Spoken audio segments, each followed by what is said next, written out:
Bonjour à toi, tu écoutes la troisième rencontre du troisième sujet d'Ipséité nommé « Grandir et évoluer avec le deuil ».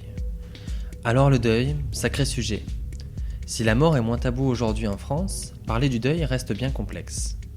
Pour ma part, j'ai souvent souhaité prendre des nouvelles de mes proches suite à un décès, parler du défunt ou encore de leurs émotions, mais j'avais le sentiment que je serais illégitime, déplacé ou encore impudique.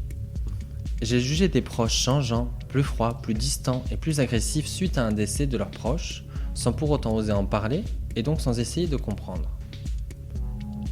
Dans le cadre de ce sujet, on va pouvoir crever l'abcès. Tu as l'opportunité de rencontrer 3 personnes qui ont perdu un proche au cours de leur vie.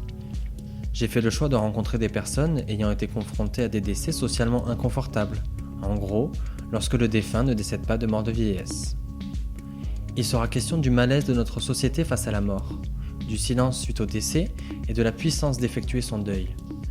Nous aborderons des sujets qui me sont apparus intimes, car je n'ai eu que de très rares occasions pour les aborder en toute transparence. Au cours de cette troisième rencontre, tu vas rencontrer Sony, jeune Toulonnais ayant perdu sa mère il y a bientôt 2 ans. Nous parlerons de son parcours de vie, de son rapport au deuil et de l'obligation qu'est pour lui de continuer à vivre. J'ai volontairement posé certaines questions liées à des stéréotypes pour pouvoir les déconstruire et les comprendre. Je te propose tout de suite de rencontrer Sony, que j'ai rencontré à Toulouse. Bonjour Sony. Bonjour Raphaël. Avant de commencer le sujet, est-ce que tu peux nous faire une présentation rapide de qui tu es ? Oui, alors je m'appelle Sony, j'ai 26 ans, je suis du sud de la France, plus précisément Toulon, plage palmier cocotier, et je travaille dans le prêt-à-porter haut de gamme depuis maintenant 8 ans. Ok, et si tu fais partie de cet épisode, c'est pour parler de ton processus de deuil, de qui tu es aussi par ce processus de deuil. Est-ce que tu peux nous expliquer à quel moment toi tu y es confronté ? Donc moi j'ai perdu ma mère il y a maintenant bientôt 2 ans, donc c'était en novembre 2018. Elle est décédée à la suite d'un cancer qui a duré presque 4 ans au final. Et le deuil, moi, je l'ai fait directement, en fait, quand j'ai appris qu'elle était malade et que ça ne guérirait pas. Au moment où tu apprends sa maladie, ça t'est présenté directement qu'elle ne s'en sortira pas ? Oui, donc en fait, de base, elle a eu une tumeur au côlon qui a été opérée. Il fallait juste enlever un petit morceau au niveau dans l'estomac, en fait. Tout allait bien après ça, et en fait, quelques semaines après, vraiment, ça s'est fait dans le mois qui suivait, ils ont découvert qu'il y avait des métastases au niveau du foie. De là, après tous les examens, ils nous ont bien dit directement à ma sœur qui travaillait déjà en oncologie, donc on a eu la chance aussi d'avoir un traitement un peu VIP, on va dire, à l'hôpital. Ils nous l'ont dit directement que ça ne guérirait pas, mais on ne l'a jamais dit à ma mère. Il n'y avait que ma sœur, mon frère et moi qui étions au courant de ça. Ok, et à ce moment-là, comment toi tu reçois cette nouvelle ? Donc ben moi déjà ça a été un peu le choc au niveau de la maladie d'apprendre ça comme ça du jour au lendemain. Je sentais, parce qu'il y a des choses qui se ressentent dans la vie, en fait au début j'étais pas au courant de tout ce qui se passait au niveau des examens de ma mère, même pour au début le côlon, tout ça. Et il y avait un truc qui me semblait bizarre dans ma famille, dans les allers-retours qui n'étaient pas habituels. Et un jour j'ai demandé à ma soeur, je dis bon ben qu'est-ce qu'il y a, tout ça, et elle me disait rien, rien, rien, rien, rien. Et le soir même, ma mère m'a dit, nous a annoncé un peu à tous qu'elle avait ce problème au niveau du côlon et après du coup au niveau du foie. Du coup, quand les médecins nous ont dit que c'était pas guérissable, pour moi, j'ai commencé à faire mon deuil là, en 2015, du coup, c'était en début d'année. Et ça a été l'année la plus dure, ça n'avait même pas été le décès, ça a été vraiment l'année la plus dure où pour moi, je me suis dit, dans tous les cas, tout ce que je ferai plus tard dans ma vie, il y aura plus ma mère. Donc, en fait, j'ai fait mon deuil directement cette année-là. Et t'expliquais que ta mère est donc pas informée de Non. la gravité de la maladie finalement ou Elle sait que c'est grave, mais elle pense qu'il y a des possibilités de guérir et qu'il peut y avoir un miracle. Ok. Donc est-ce qu'il n'y a pas un double ressenti, enfin deux ressentis différents entre celui de ta mère qui va lutter pour quelque chose qui pour toi tu sais que ça va être fatal ? On a décidé de ne pas lui dire pour qu'elle garde le moral et pour que justement on la garde le plus longtemps en vie. Parce que on va dire quand même que presque peut-être 80% du moral, il joue là-dedans, dans la dégradation de la personne. Surtout qu'après, elle n'a eu aucune séquelle, on va dire, physique au niveau des chimiothérapies. Elle n'a pas perdu ses cheveux. Il y avait juste des problèmes de poids, on va dire, mais à l'extérieur, quelqu'un qui ne la connaissait pas n'aurait jamais vu ça. Donc du coup, le fait que nous, on ne lui dit pas, Eh ben, elle s'est dit, bon, ben, peut-être que dans 6 mois, ça ira mieux, peut-être que dans un an, ça ira mieux, peut-être que dans 2 ans, ça ira mieux. Alors que nous, on savait très bien que ça n'irait pas mieux. Ça pouvait se stabiliser pendant des années, ce qui nous a permis aussi de profiter. Mais on savait que tôt ou tard, dans 10 ans, dans tous les cas, au maximum, c'était fini. Ok. Les médecins nous avaient dit au début 1 an et demi, au final, ça en a duré 4. C'est un parcours de deuil que tu vis seul, mais que tu vis aussi en famille, du coup, avec Mhm. tes frères, tes sœurs. Oui. Est-ce que il y a eu une part de collectif dans ce parcours de deuil ou c'était très individuel aussi? Ben, c'est individuel parce que chacun le vit différemment. Qu'il y en a plus, je pense, qui ont été dans le déni aussi et de se dire mais oui, oui, oui, ça va guérir, ça ira mieux. Que moi, pour moi, c'était bouclé dès le début. Enfin, c'était comme ça guérirait pas. Donc vraiment, je m'étais pas mis de positif en tête dans le sens où je me suis jamais dit bon ben demain ça ira mieux. Je me suis dit bon ben c'est comme ça. Si ça va mieux un jour, tant mieux. Mais j'y pensais pas. Et du coup, moi, j'ai fait mon deuil de mon côté. À l'époque, j'étais en couple, donc du coup, j'avais quelqu'un, on va dire, sur qui me reposer, avec qui parler et avec qui pleurer si j'en avais envie. Mais après, moi, toute cette première année, je l'ai fait un peu seul et j'ai toujours fait les choses seul parce que je suis assez solitaire et que j'aime pas trop parler de ça, de mes peines ou autres. Mon ressenti quand tu me dis ça, c'est que possiblement ça a dû être accueilli de manière particulière par des proches qui se disent, bon ben, il a abandonné. Est-ce qu'il n'y a pas eu Ah ce non, moi, j'ai jamais retour-là? abandonné. Moi, j'ai vécu avec. Avec ce qu'ont dit les médecins. Ils ont dit ça durait 1 an et demi, ça durait un plus ou moins. Ok, pas de souci. Puis après, vu qu'il n'y avait pas non plus, comme j'ai dit, de séquelles physiques, on va dire, ben en fait, tu vis avec, mais sans t'en rendre compte. Et puis, c'était comme ça, et puis ça durera le temps que ça durera. Moi, j'ai pris ce qu'il y avait à prendre. J'ai fait mon deuil, on va dire, au début, en me disant, ça, je le vivrai pas avec ma mère, ça non plus, ça non plus, ça non plus. Et du coup, ça s'est fait tranquillement. Je me suis jamais dit, bon, ben, c'est bouclé, jamais il peut rien arriver. Dans ta tête, tu gardes toujours un tout petit peu d'espoir en te disant, peut-être qu'un jour, mais, euh, mais t'avances comme ça, et puis c'est la vie, et puis c'est parti. Il y a la dimension de famille, donc dans cette épreuve-là, elle est peu présente, toi, dans ton rapport Ben à moi, cette j'ai jamais maladie. été trop famille, donc déjà, c'est pour ça que je vis les choses seul. Après, chacun a réagi différemment, donc forcément, ça a créé aussi des tensions dans la famille. Ma grand-mère, je sais que dès qu'elle a su, en fait, en gros, elle avait déjà enterré ma mère. Dès qu'on l'a croisée, elle se mettait à pleurer, elle le disait à tout le monde, c'était pas normal, et ci et ça. Donc vraiment, ça a créé des tensions entre ma sœur, mon frère, ma grand-mère, et puis voilà. Et puis nous, on a toujours pris ça aussi à la rigolade avec ma mère, avec ma sœur, vu qu'on savait pas au début comment ma mère allait réagir au traitement. On se disait, bon, bah, imagine, tu perds tes cheveux, on t'achète des perruques dans Mm. les trucs de déguisement. On essayait de tout faire pour en rire. On était là à sortir des conneries H24, mais pour pas dramatiser la chose. Et on se dit, bon, ben, si on commence à y penser tous les jours, c'est comme ça que ça te déprime et c'est comme ça que t'as pas le moral. Et donc, du coup, toute la famille était soudée, on va dire, dans la joie, mais chacun après de son côté, je pense, en souffrait et vivait son deuil, entre guillemets, de son côté, et avec ses compagnons, ou avec les enfants, avec les amis, et puis voilà. Ok. D'un point de vue très théorique, on parle de 4 étapes clés dans le parcours de deuil qui sont assez marquées. Ouais, la Euh, colère, le déni, la tristesse. c'est ça. Est-ce que toi, tu as eu l'impression de les traverser de manière similaire à la théorie Pas ou... du tout. Non, moi j'ai été triste au début, donc la première année, Ouais. et puis j'ai que eu de la tristesse. Après, le déni, non, je pense pas. Parce que des fois, je me dis, est-ce que vraiment je suis là en train d'attendre de me dire peut-être qu'un jour elle va revenir ou autre, mais pas du tout parce que j'en suis très conscient. J'ai vécu les choses vraiment normalement. J'avais peur justement du jour où le décès allait arriver. Je me suis dit, est-ce que j'aurais le courage d'aller à l'enterrement? Est-ce que j'aurais le courage d'aller voir le corps? Et au final, c'est des choses que j'ai fait vraiment tous les jours. Je suis allé voir le corps pendant 5 jours, je suis allé à l'enterrement. Enfin, tout s'est déroulé en fait normalement.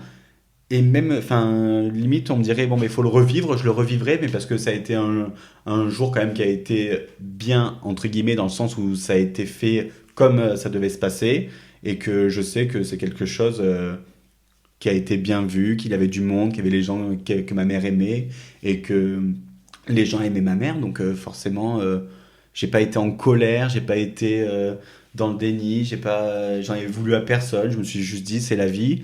Et comme je dis aux gens, de toute façon, que tu la perdes à 25, à 30, à 40, la douleur ou la peine est la même, et le manque aussi. Donc après, que ce soit une maladie, un accident ou autre, ben, moi je m'y suis fait, et puis voilà. Ok.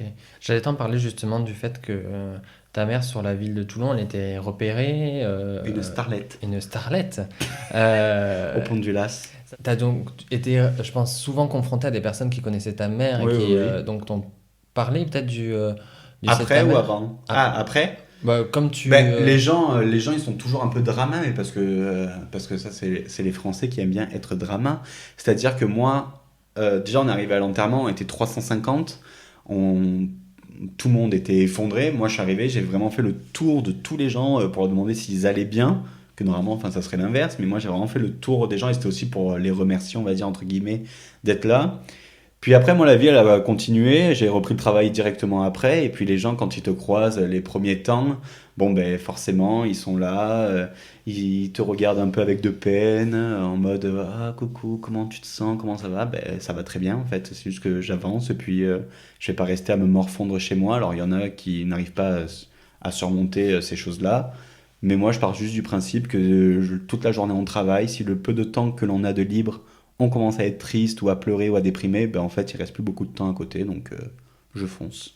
T'as pas l'impression de le mettre de côté, cette tristesse. Non, pas du tout. Non, non, parce que quand j'ai voulu être triste, je l'ai été. Quand j'ai besoin de m'isoler, si j'ai envie de pleurer, si j'ai envie d'être mal, je me donne le temps d'être mal.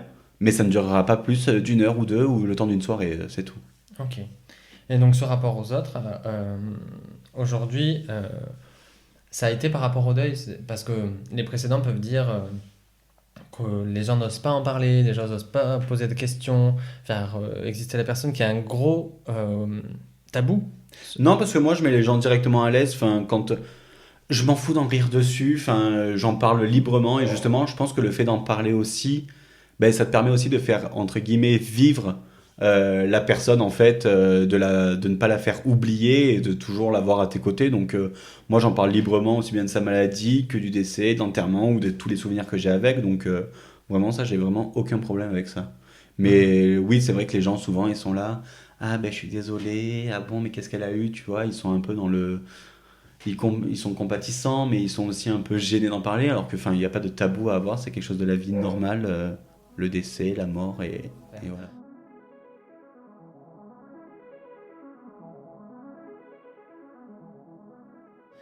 Sauf erreur de ma part, lorsque ta mère décède, tu actes des choses dans ta vie, des déménagements, Ouais.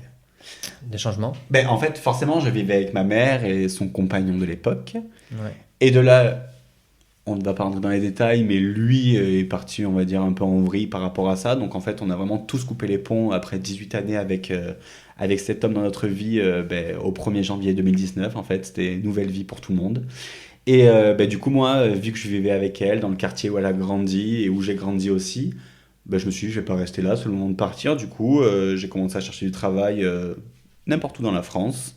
Et j'ai été appelé pour travailler justement à Toulouse, d'où mon déménagement en février 2019 là-bas. Ok. Cette, ce- cette année-là, elle te permet quoi?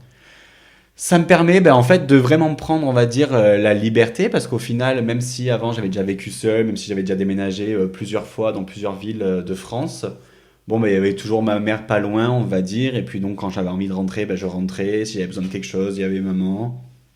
Et là, je suis parti seul à l'aventure, dans une ville que je ne connaissais pas, où il y avait vraiment personne que je connaissais, à part une amie qui était là, mais que pour quelques mois. Et du coup, bah, ça a été un peu la liberté, c'est-à-dire que je me suis plus découvert moi, je suis plus sorti, et puis j'ai plus profité de la vie, et puis je me suis un peu enjaillé pendant un an presque sur Toulouse, et ça m'a permis de faire de nouvelles rencontres, et d'évoluer aussi du coup professionnellement. Et aujourd'hui, tu es retourné à Toulon. Oui. Pourquoi?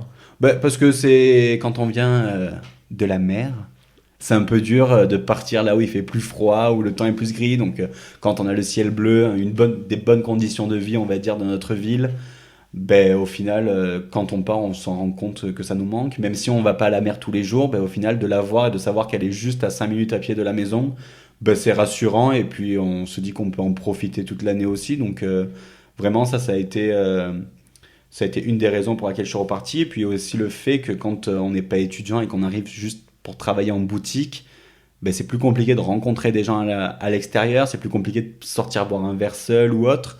Et du coup, ben, j'ai pas fait énormément de rencontres, je n'en ai fait qu'une qui est Raphaël Ponce, le créateur de ce podcast.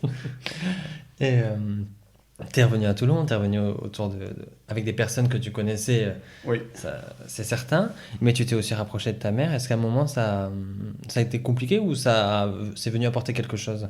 Non, non, pas du tout, parce que même que je sois proche, on va dire plus proche d'elle, on va dire, par rapport à là où elle est maintenant, c'est-à-dire au cimetière à Toulon, ben, depuis que je suis rentré à Toulon, je n'y suis toujours pas allé la voir, mais parce que j'en ressens pas le besoin, que je sais que j'y pense autrement et que j'ai pas de problème à aller dans le quartier où on a vécu. J'y vais peut-être une fois par semaine, tous les dimanches, je promène, je vais là où elle a travaillé, sur le marché, je vais en bas de où on a vécu, et puis j'ai aucun problème, j'ai aucun mauvais souvenir, je suis pas hanté par quelque chose ou à un endroit où je ne veux pas aller parce que j'ai peur d'eux.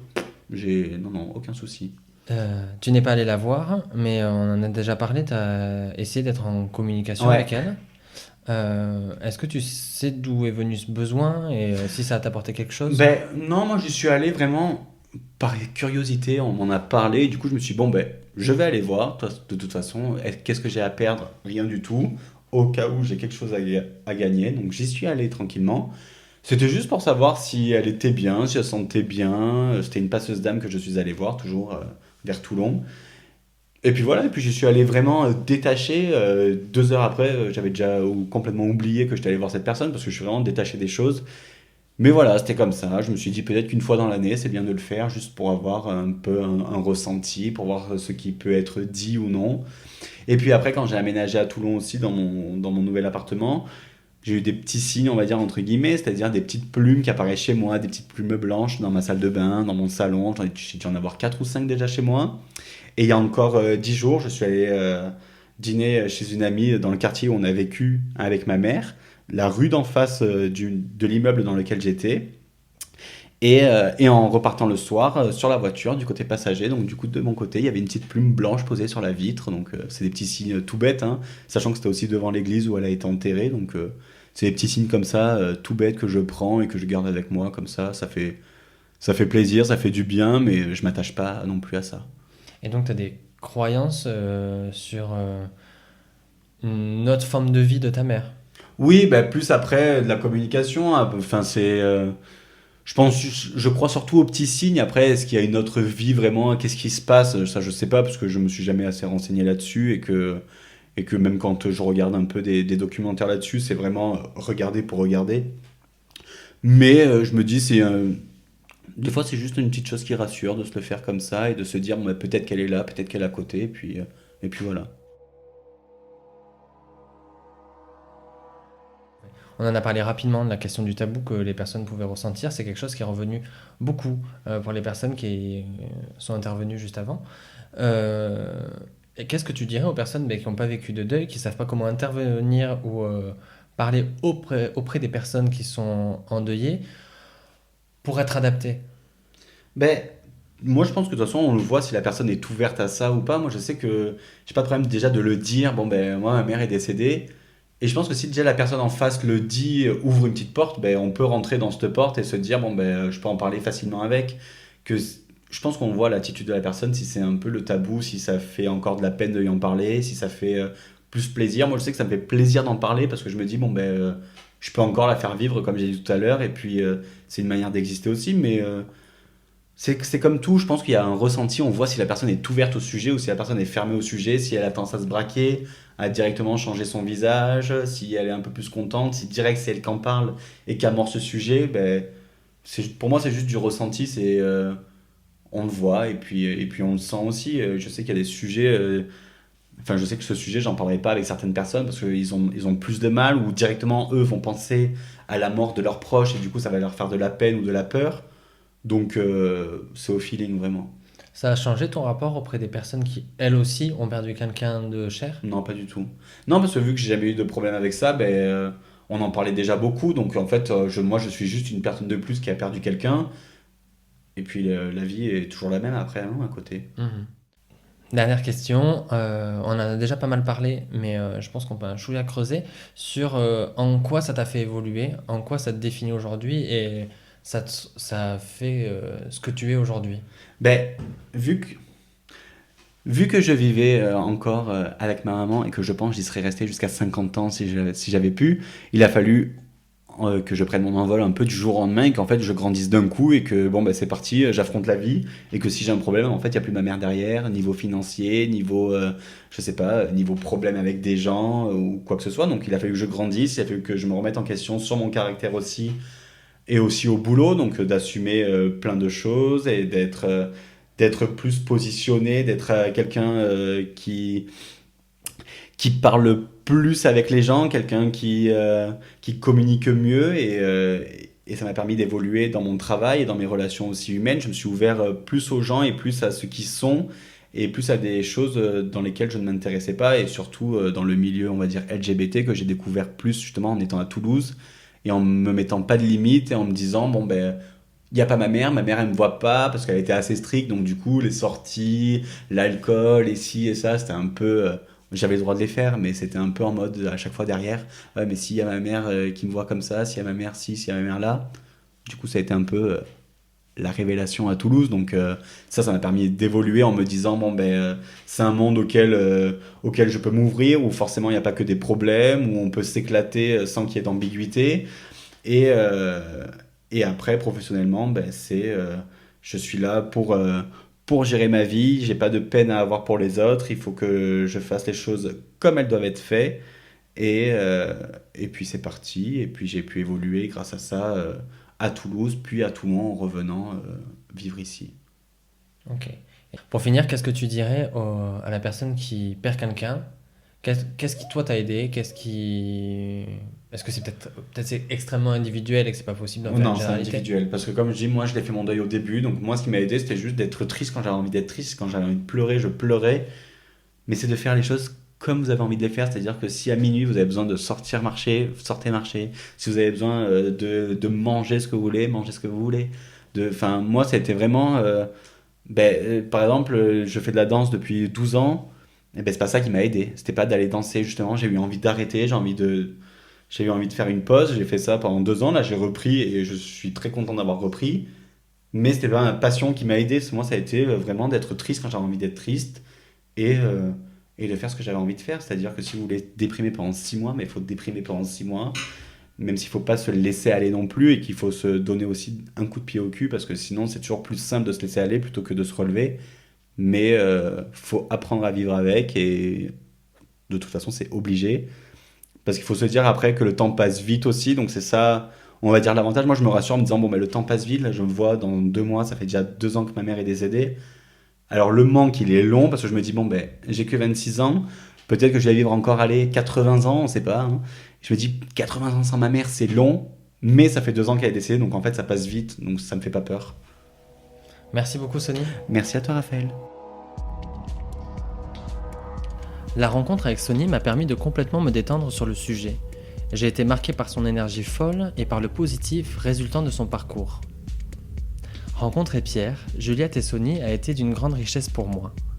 J'espère m'autoriser à parler de ces sujets avec mes proches et à me sentir libre de vivre mes deuils à venir, et ce, comme je le désirerais. C'était le 3e sujet d'Ipséité, merci beaucoup pour ton écoute.